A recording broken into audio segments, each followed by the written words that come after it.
নমস্কার সবাইকে। আজ আরো একটি নতুন রেসিপি নিয়ে চলে এসেছি। আজ বানাবো বাঙালির জিভে জল আনা ডিম কষা। এই মশলাদার ডিমের কষা তো শুধু খাবার নয়, এ যেন ঘরে ঘরে মায়ের রান্নার মমতা। গরম ভাত, পোলাও কিংবা রুটি পরোটার জুড়ি হিসাবে এটা একদম অতুলনীয়।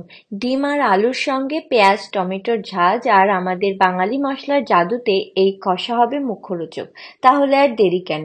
উপকরণ আর ধাপগুলো একদম সহজ, তাই আমার সঙ্গে রান্না করতে করতে মজা নিন।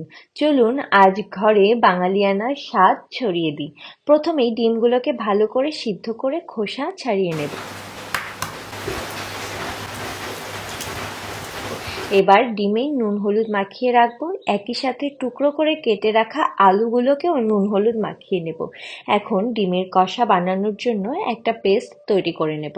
মিক্সিতে একে একে ধনে, জিরা, আদা, রসুন, শুকনো লঙ্কা, পেঁয়াজ, টমেটো আর জল দিয়ে একটা স্মুথ পেস্ট তৈরি করে নেব। এখন কড়াইতে তেল দিয়ে আলুগুলোকে লাল লাল করে ভেজে তুলে নেব।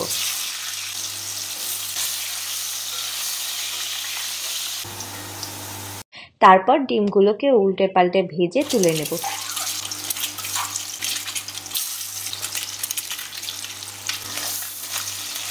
এখন ওই একই তেলে গোটা জিরা, এলাচ, দারচিনি আর তেজপাতা ফোড়ন দিয়ে হালকা ভেজে নিয়ে কেটে রাখা পেঁয়াজ দিয়ে দেব।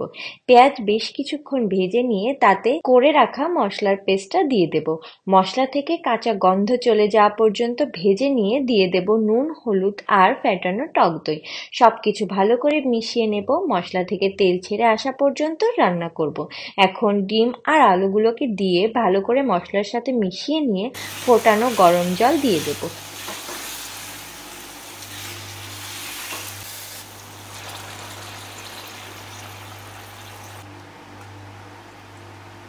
ফুটে উঠলে উপর থেকে চেরা কাঁচা লঙ্কা আর গরম মশলা ছড়িয়ে দেব। আরও 2-3 মিনিট মিডিয়াম ফ্লেমে কষিয়ে নিলেই রেডি। গরম গরম ডিম কষা ভাত, লুচি বা পরোটার সঙ্গে পরিবেশন করুন। রেসিপি ভালো লাগলে অবশ্যই একবার এভাবে বাড়িতে বানিয়ে দেখবেন আর কমেন্টে জানাবেন কেমন লাগলো। আর লাইক, শেয়ার, সাবস্ক্রাইব করতে ভুলবেন না।